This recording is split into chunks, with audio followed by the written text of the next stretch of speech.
আমাদের শামীম ভাইয়ের সাথে যখন কোলাকুলি করি মনে হচ্ছে আল্লামা সাঈদীর ঘ্রাণ পাই। কিন্তু অবাক করা বিষয় হচ্ছে আমরা আজও জানি না আমাদের আল্লামার মৃত্যু কি স্বাভাবিক হয়েছে নাকি এটা পরিকল্পিত মেডিকেল কিলিং ছিল।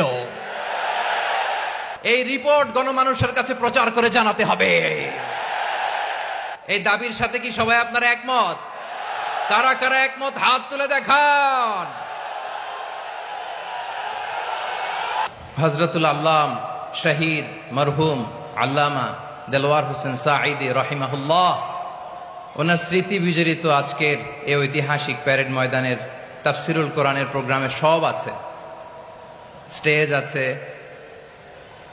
শ্রোতা আছে, প্যান্ডেল আছে, মিডিয়া কাভারেজ আছে, কিন্তু আমাদের কলিজার টুকটাটা আমাদের মাঝে নাই। আজকের এই প্রোগ্রামে আলোচক হয়ে এই চেয়ারে আমি না বসে ওই শ্রোতাদের কাতারে বসে যদি আমাদের আল্লামার নুরানি চেহারার দিকে তাকিয়ে ওয়াজ শুনতে পারতাম, আমাদের হৃদয়টা ঠান্ডা হয়ে যেত, আমাদের তৃষ্ণার্ত হৃদয় শান্ত হতো। সব আজকে আছে, কি যেন নাই, ঠিক কিনা বলেন? আল্লাহ তাআলা প্রতি 100 বছরে একজন মুজাদ্দিদ পাঠায়, প্রতি 100 বছরে একজন মুজাদ্দিদ, যিনি সমাজকে সংস্কার করেন। আল্লামা দেলোয়ার হোসেন সাঈদী রাহিমাহুল্লাহ ছিলেন তেমন একজন মুজাদ্দিদ। চিৎকার করে বলেন ঠিক কিনা? উনি শিরক বিদআতের আস্তানাকে তছনছ করে দিয়েছেন, তাওহীদের বাণীকে সমুন্নত করেছেন, গণমানুষের কাছে তাফসিরুল কোরআনকে জনপ্রিয় করেছেন। আজীবন আজীবন তিনি ইসলামকে বিজয়ী শক্তি হিসেবে দেখার স্বপ্ন দেখতেন। এত প্রাঞ্জল ভাষা, এত চমৎকার আধুনিক প্রেজেন্টেশন, গণমানুষের কাছে কোরআনের তাফসিরকে এভাবে জনপ্রিয় করে তোলার মতো ব্যক্তিত্ব আল্লামা সাঈদী ছাড়া দ্বিতীয় কেউ এই বাংলার ভূখণ্ডে নাই।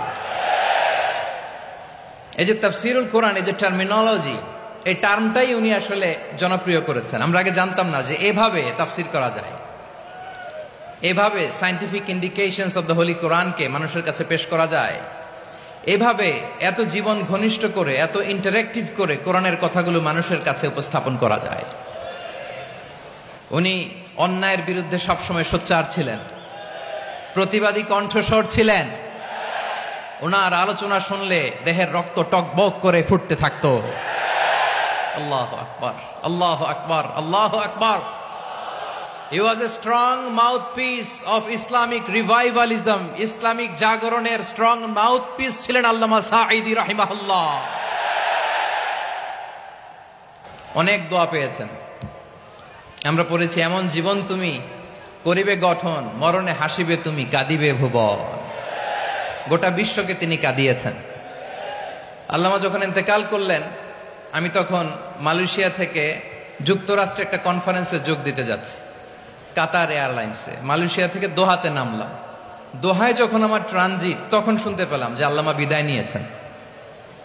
সোশ্যাল মিডিয়ায় শুনে বিশ্বাস করতে পারলাম না। মুহূর্তের মধ্যেই মাসুদ সাঈদী ভাইকে মেসেজ করলাম, উনি কোনো উত্তর দিতে পারলেন না। মাসুদ ভাইয়ের সাথে যখন কোলাকুলি করি, আমাদের শামীম ভাইয়ের সাথে যখন কোলাকুলি করি, মনে হচ্ছে আল্লামা সাঈদীর ঘ্রাণ পাই। শরীরটা লিটারালি কাঁপছিল, নিজেকে মানাতে পারছিলাম না, বিশ্বাস করতে পারছিলাম যে আসলে আল্লামা বিদায় নিয়েছেন। ইন দ্য মিন টাইম আমার সেকেন্ড ফ্লাইট দোহা টু নিউ ইয়র্ক, 12 ঘন্টার ফ্লাইটে উঠলাম, ইন্টারনেট থেকে বিচ্ছিন্ন হলাম। নামার পরে শুনলাম আল্লাহু আকবার, যেখানে ওনাকে কবরস্থ করার কথা ছিল সেখানেও কবর দিতে দেয়া হয় নাই। ছবিগুলো দেখতে লাগলাম, হাসিমাখা মুখ, হাসিমাখা নিথর দেহটা, মরণে হাসিবে তুমি, কাঁদিবে ভুবন।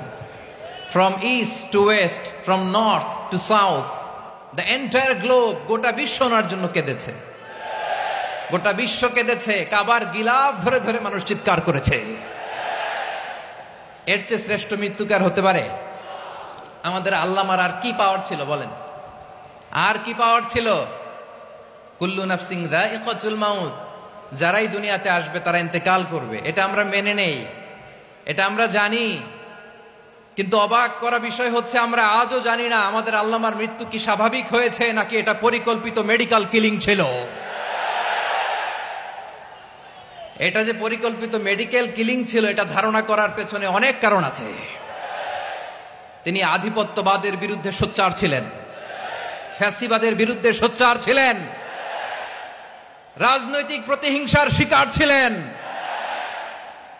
এজন্য এটা মেডিকেল কিলিং হতে পারে এ ধারণা আমরা করতেই পারি। আওয়াজ করে বলেন ঠিক কিনা? যেই সময়টা আমরা কাটাচ্ছি, এত সুন্দর সময় বাংলাদেশ আর পাবে না। আমাদের জন্মের পর থেকে এরকম চমৎকার সময় আমরা পাই নাই। এটাই আসল সময়। আমরা ইন্টারিম গভর্নমেন্টের কাছে দাবি জানাই, উচ্চতর তদন্ত কমিটি করে এটা কি হত্যাকাণ্ড ছিল নাকি স্বাভাবিক মৃত্যু ছিল, এই রিপোর্ট গণমানুষের কাছে প্রচার করে জানাতে হবে। এই দাবির সাথে কি সবাই আপনারা একমত?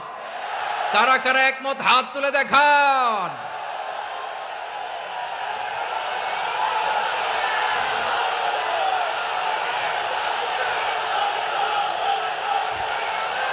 আমার প্রিয় ভাইয়েরা, প্রিয় চট্টলাবাসী, আল্লাহ তাআলা তার এই মুখলেস গোলামকে তার জান্নাতুল ফেরদাউসের মেহমান হিসেবে কবুল করুক, তার জীবনের সকল খেদমাগুলোকে কবুল করুক, জান্নাতুল ফেরদাউসের আলা মাকামে তাকে মেহমান হিসেবে কবুল করুক।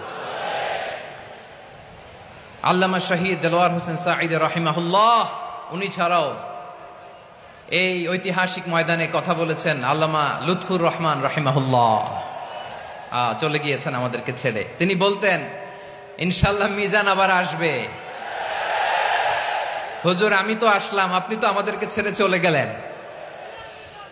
আল্লাহু আকবার, আল্লাহু আকবার, আল্লাহু আকবার।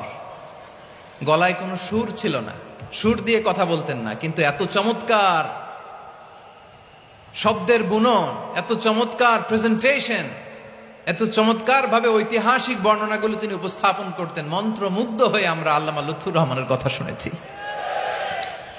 আমরা হযরতুল আল্লামা লুৎফুর রহমান রাহিমাহুল্লাহর জন্য এই বিশাল ময়দান থেকে দোয়া করছি, আল্লাহ তাআলা তুমি তোমার এই খাদেমকে জান্নাতের মেহমান হিসেবে কবুল করে নাও। আরো অনেক আল্লামারা এখানে কথা বলেছেন, বিশেষ করে বাইতুল শরফের মরহুম পীর সাহেব হুজুর থেকে শুরু করে আরো যারা যারা তারকাতুল্য ওলামায়ে কেরাম এই চট্টগ্রামের ময়দানে কথা বলেছেন, আলো ছড়িয়েছেন।